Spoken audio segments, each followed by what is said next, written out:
I hate when my friends try to diagnose me with a bunch of nonsense. I do not have autism. I do not have ADHD. I don't have any of that stuff. I just have schizoaffective disorder. That's it. That's all I got going for me. I got schizoaffective. That's it. That's what I got. I got a mood disorder.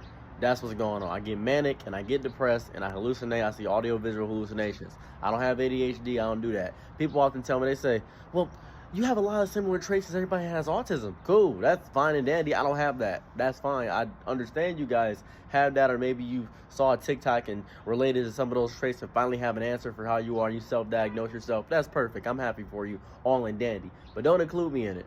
I'm not on the spectrum. I'm not any of that. I took my test. I took my autism. I took 7 autism tests because I would love to be a part of the group. I'd love to be a part of the clique, but I don't have it. And I hate when I do this stuff, right?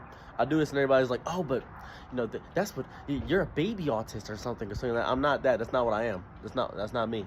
I don't have that. There's no capacity. I'm not on the spectrum. I'm not on that. So I don't have it. I don't. I'm not trying to demonize autistic people or anything of that variety. I know somebody's gonna comment some stupid shit like that. I don't have autism. I don't have ADHD. I don't have ADD. I just speak fast. That's how I operate. I learned how to do this. I used to have a lisp when I was younger, and I used to have a speech impediment. I grew to learn how to speak fast and cohesive in a clear narrative structure. That's what I operate with. I just have schizoaffective, which I feel is horrifying to deal with. I have night terrors every night. I wake up in the middle of the night every hour on an hour and scream in sheer paralysis. Nobody wants to be here. I don't want to be here either. I understand that. I grasp it. I understand you want to be relatable, but you don't have to relate to everything. You don't have to relate to everybody on the internet. You don't have to do that. You don't have to hyperimpose your preferences of mental illness on somebody, because I don't have what you got, and that's cool. We can be different. It's fine.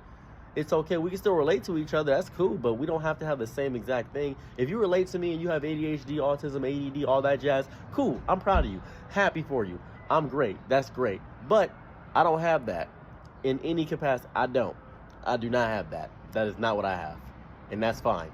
You can have it, and that's good. You can see a TikTok, or maybe you got diagnosed professionally, or maybe something happened with you. That's all fine and dandy. Maybe you discovered that because you figured out the traits you have. Maybe you're a quitter. I don't know. I don't know what's going on in your life. I don't know the complexities. I don't know the nicheness of what you are. You can be whatever you want to be. You can be an astronaut. You can be a pirate. You can be an astronaut again and a pirate. You can be a pirate that robs other astronauts when we finally colonize Mars. You can do whatever you want to. I don't care, but just know that if you hyperimpose your views onto me, I'm not going to assimilate into what you think I am. I'm not that. That's not what I am. That's never what I've been. And that's okay. Accept people are different, dude. Accept it. Accept that. I gotta get some water, dude. My throat is so dry.